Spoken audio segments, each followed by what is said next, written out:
Bonjour à toutes et à tous, je suis Marie Malcor, gestionnaire administrative, commerciale et marketing chez Perfection Habitat et je suis ravie de vous accueillir dans ce tout premier épisode de Parlons Habitat. Comment se lancer sereinement dans un projet de construction ? Cette question, on y répond avec Gilles Decoq et Jerry Gaysens. Ils sont tous les deux conseillers projets chez Perfection Habitat et ils accompagnent les clients dans la réalisation de leurs projets. Alors, parlons Habitat. Bonjour Gilles, bonjour Jerry. Bonjour Marie. Vous allez bien ? Très bien, et Très toi ? bien, merci. Oui, super, moi aussi. J'ai dit plutôt que vous étiez tous les deux conseillers pour Perfection Habitat. En quoi consiste votre travail exactement ? On va commencer par Jerry. Premièrement, accueillir les clients, leur présenter la conception de notre produit, leur expliquer qui nous sommes et ensuite parler de leur projet concrètement. D'accord. Gilles, tu as des choses à rajouter ? Non, c'est vraiment un accompagnement du début à la fin au niveau du projet. C'est les guider pour arriver à un aboutissement qui est la construction d'une maison, qui est l'achat le plus important de toute leur vie. Donc c'est vraiment un accompagnement. D'accord, donc ça fait longtemps que vous faites ce métier ? Moi, il y a plus de 35 ans que j'exerce dans ce métier, oui. Gilles, Moi, ça fait 28 ans. Ok, on est bien encadré chez vous, avec vous en tout cas. Est-ce qu'il y a des choses que vous aimez le plus dans votre travail ? Est-ce que vous avez des petites choses que vous aimez faire en particulier ? Moi, c'est la présentation du projet une fois qu'il est réalisé, parce qu'à ce moment-là, on voit vraiment les yeux des clients qui brillent, leur envie de continuer dans le projet et de finaliser ça avec nous. C'est vraiment la période que j'aime le mieux dans ce métier, oui, absolument. Moi, c'est vraiment du partage, puisque nous participons à l'élaboration du projet.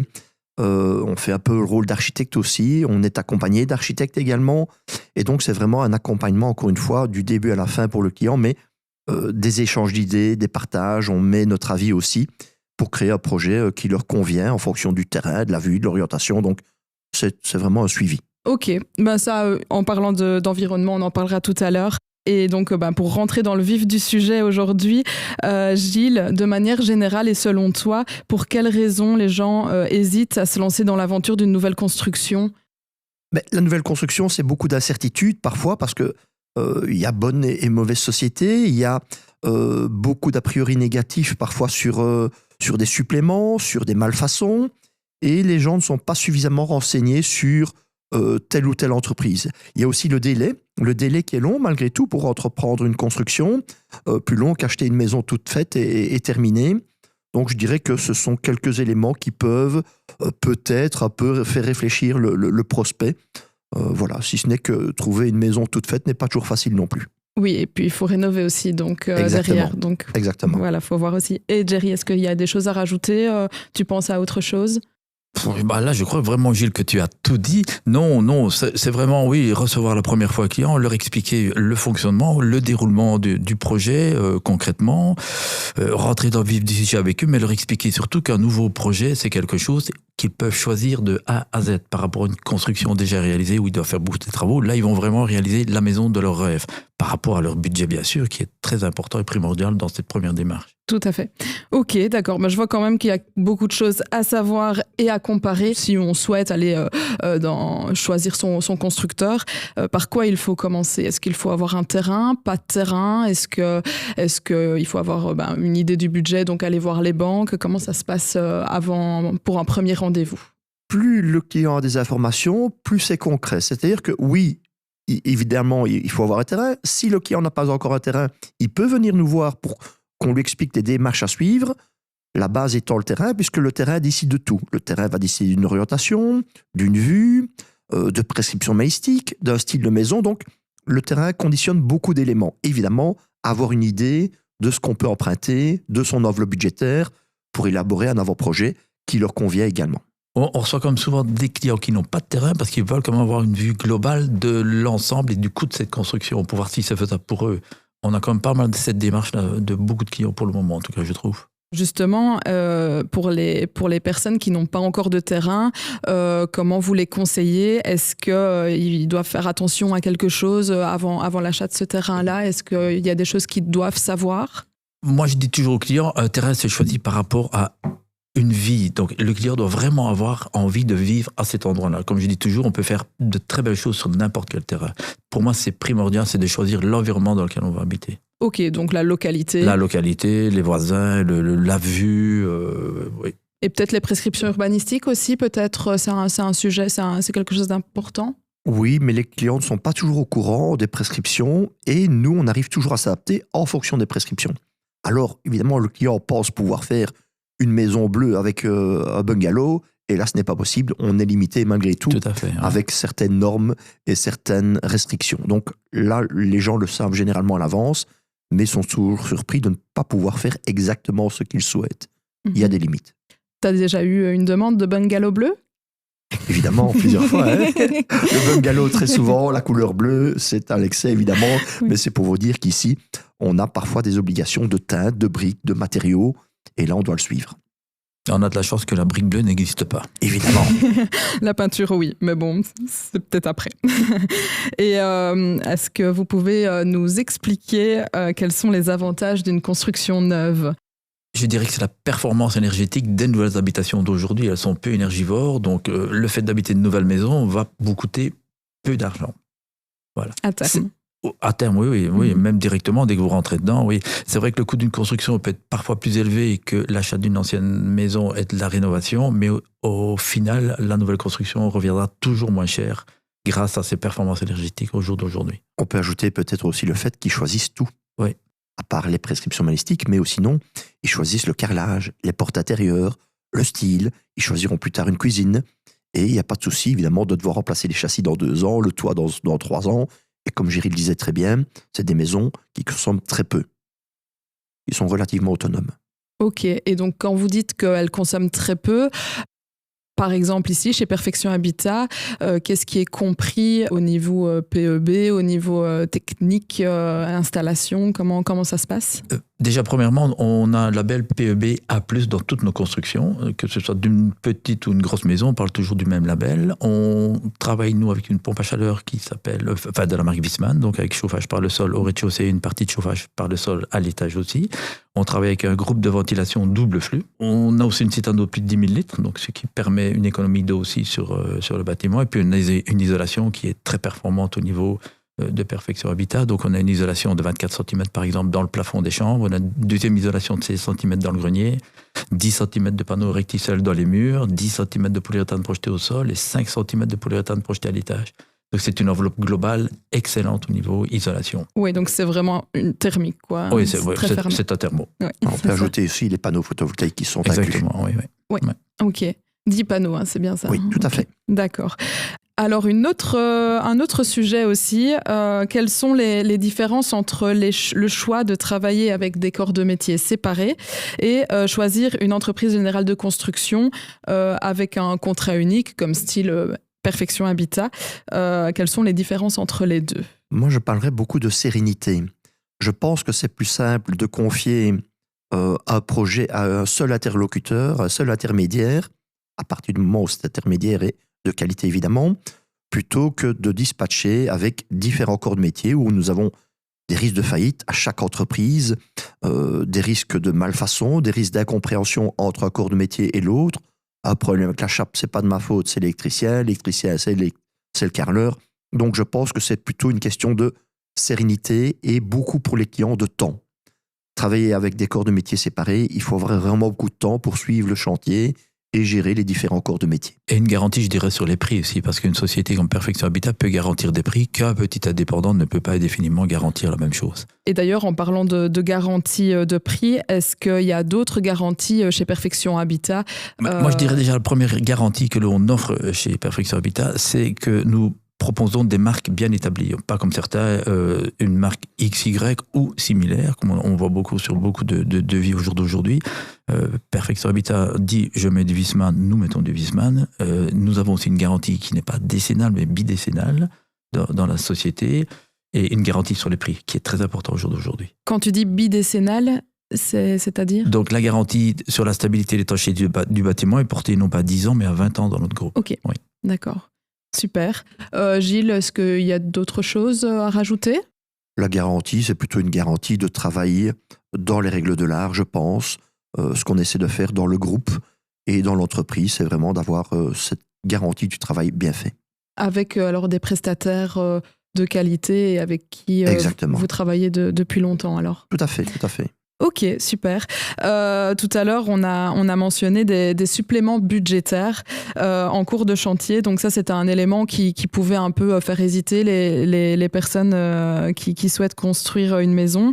Comment vous les rassurez, ces personnes-là voilà, comment vous les rassurez au niveau des coûts pour bloquer un budget, comme vous en avez discuté voilà, comment ça se passe? Je pense que c'est plus le fait que le cahier des charges est fort complet.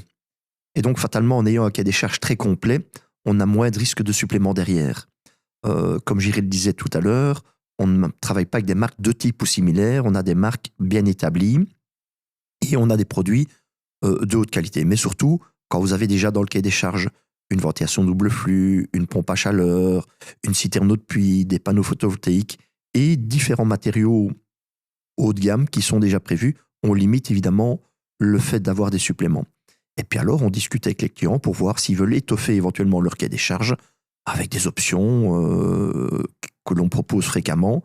Et là, on évite évidemment les gros problèmes de surcoût. Alors, on a parlé budget, on a parlé choix du constructeur. Maintenant, on va discuter des moyens. Quels sont les moyens qui sont mis à disposition pour que les clients puissent s'informer, voir la qualité des constructions, de la mise en œuvre, etc. Chez nous, tu veux dire? Oui, chez Perfection Habitat. Oui. Le client, premièrement, quand il fait une demande, il reçoit un catalogue avec énormément de modèles de plans, avec un prix bien précis qui comprend tout, architecte, TVA, tout ce qui est repris dans notre cahier des charges. Ils reçoivent un cahier des charges qui est hyper complet, donc ça les met déjà en confiance par rapport à ce qu'il y a dans les autres sociétés. Et c'est comme ça qu'ils prennent le pas de venir nous trouver pour avoir encore un peu plus d'explications. On a aussi évidemment des journées portes ouvertes qu'on organise Très fréquemment, important aussi, ouais. Qui sont de magnifiques vitrines puisque les gens peuvent se rendre compte de la qualité. Nous avons aussi la chance d'avoir 2 maisons expo à Dolembreux, où là encore une fois on peut montrer 2 styles de maisons différentes avec des options différentes et encore une fois le degré de finition, les options, les matériaux proposés, un cahier des charges. Donc là, on montre vraiment quelque chose de réel. On ne fait plus de blabla, on montre une maison, on montre des matériaux, et là, c'est le top. Et le plus important, c'est vraiment les maisons de nos clients qui nous permettent de voir la réalisation concrètement d'un client. Parce qu'une maison témoin, on peut toujours se dire, oui, elle est bien faite exprès pour jeter plein la vue, etc. Mais les maisons de nos clients, c'est du concret, c'est du réel. Voilà vraiment ce que le client va recevoir à la remise des clés. Ok, donc la maison des clients, c'est celle que l'on présente en porte ouverte. Porte ouverte, exactement. Ouais. Ouais. Ok, tu as parlé de catalogue avec des modèles de maisons. Quand on parle de clés sur porte, on a toujours l'impression que soit c'est des maisons un peu de promoteurs immobiliers où elles sont déjà toutes faites, déjà toutes décorées, ou alors des constructions qui vont être faites, mais où on n'a pas beaucoup de choix au niveau des plans. Chez Perfection Habitat, comment ça se passe Alors, le client a toujours peur du mot clé sur porte. Il a toujours l'impression qu'il ne pourra pas choisir ce qu'il a envie d'avoir. Le mot clé sur porte veut simplement dire qu'on se charge de tout, qu'on s'occupe de tout, que le client n'a qu'à choisir les matériaux, justement. Donc, le client qui vient chez Perfection Habitat, donc on discute avec lui d'un plan, d'un modèle, et il est tout à fait bien marqué sur notre catalogue que nos plans sont personnalisables à l'infini. Donc, le client va vraiment avoir la maison qu'il souhaite avoir. Le choix des matériaux, la robinetterie, les portes intérieures, le carrelage dont Gilles a déjà parlé tout à l'heure. Enfin, tout est choisi par le client. Ok. Ouais. Et au niveau, donc tu parles d'installation, mais au niveau aussi de la dimension des pièces, de la. Ah ben bien sûr, tout discute toujours autour de la table avec le client et l'architecte, mais aussi sur base bien sûr d'un budget. C'est la base de tout, c'est le budget du client. Et le terrain. Et le terrain. Alors, les modèles qui sont dans le catalogue sont avant tout des modèles d'inspiration. Donc le but, c'est de les adapter pour les rendre compatibles avec un terrain, avec un budget, avec une orientation, avec une vue. Donc les modèles sont vraiment adaptables. Moi, je dis toujours qu'au niveau des façades, c'est un décor de théâtre et on peut changer la façade, rendre une maison du catalogue classique contemporaine et inversement. Gilles, tu nous as justement parlé des portes ouvertes. Quel est votre rôle dans les portes ouvertes? Comment ça se passe généralement? C'est de nouveau un accompagnement. C'est leur présenter une maison en leur expliquant que ce sont souvent les choix des clients qui sont adaptés, encore une fois, en fonction de leur enveloppe budgétaire, des prescriptions, de leurs envies.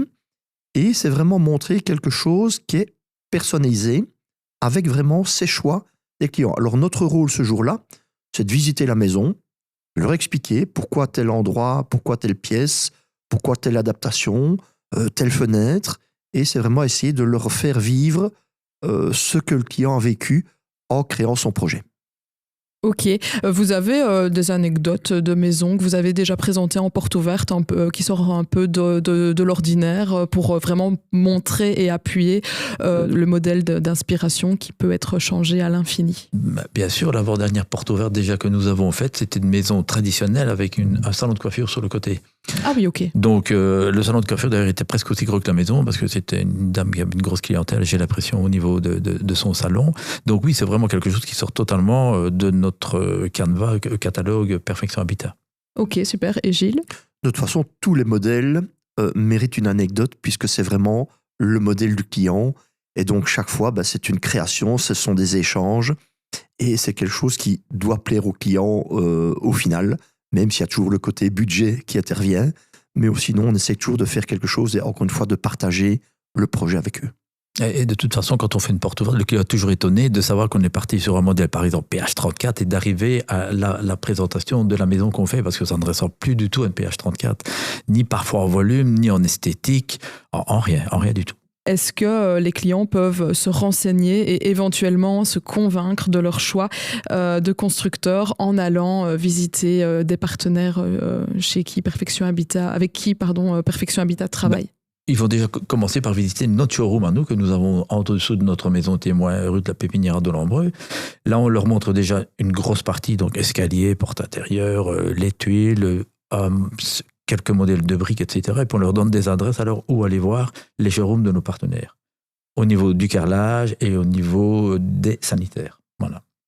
J'ajouterais que nos partenaires sont des grosses enseignes, pas des petites boîtes, mais des très grosses enseignes. Pour ne citer qu'un ou deux, je citerai FAC, je citerai Shell Food, Caro Confort, qui sont de très gros partenaires où là, il y a un choix infini au niveau des matériaux, au niveau des carrelages, au niveau des meubles sanitaires, etc., etc.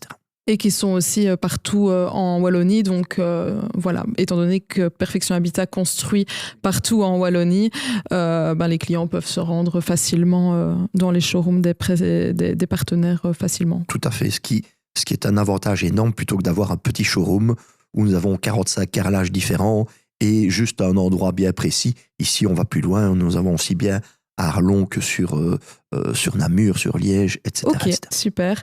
Alors, on arrive à terme de cet échange. Au niveau de conseils, est-ce que vous avez des derniers conseils pour aider les futurs candidats bâtisseurs à se lancer? Venez chez nous. Je dirais que, évidemment, les conseils, c'est d'abord faire un choix de cœur au niveau du terrain.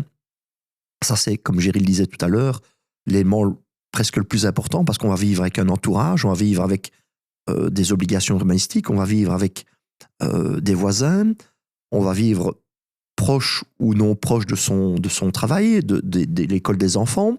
Donc le choix du terrain me paraît très important. Après, au niveau des conseils... Moi, je dirais plutôt, le premier conseil que je peux donner au client, c'est d'abord de regarder la solidité financière de l'entreprise qu'il va choisir. Ça, c'est très important au jour d'aujourd'hui. Comme disait Gilles, des faillites, il y en a tous les jours.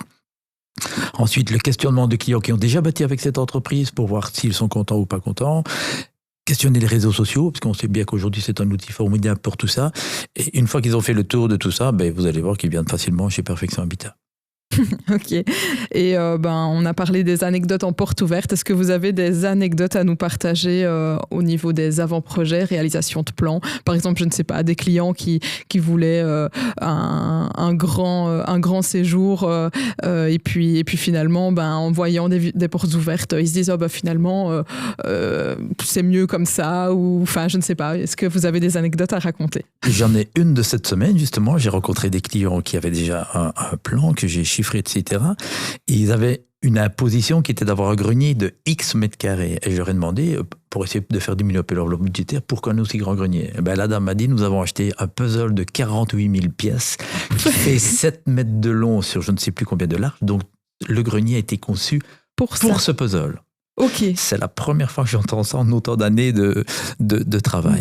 Donc la base de la construction, on commence à l'étage, enfin au grenier. Et pas le client m'a dit, sur c'est vraiment une réflexion qu'ils ont faite. Ils veulent pouvoir construire ce puzzle, donc il fait 45 000 pièces, qui fait 7 mètres de long sur, je ne sais plus, 2-3 mètres de large, dans une seule pièce, ne pas le devoir démonter tous les jours, parce qu'un puzzle, on ne sait pas le refaire tout le temps. Oui.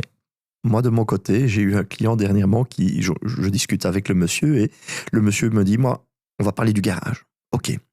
On a fini de parler du garage, puis il dit, moi j'ai terminé. C'est à madame maintenant. Et donc, monsieur a créé son garage, c'était sa priorité, c'était le plus important pour lui.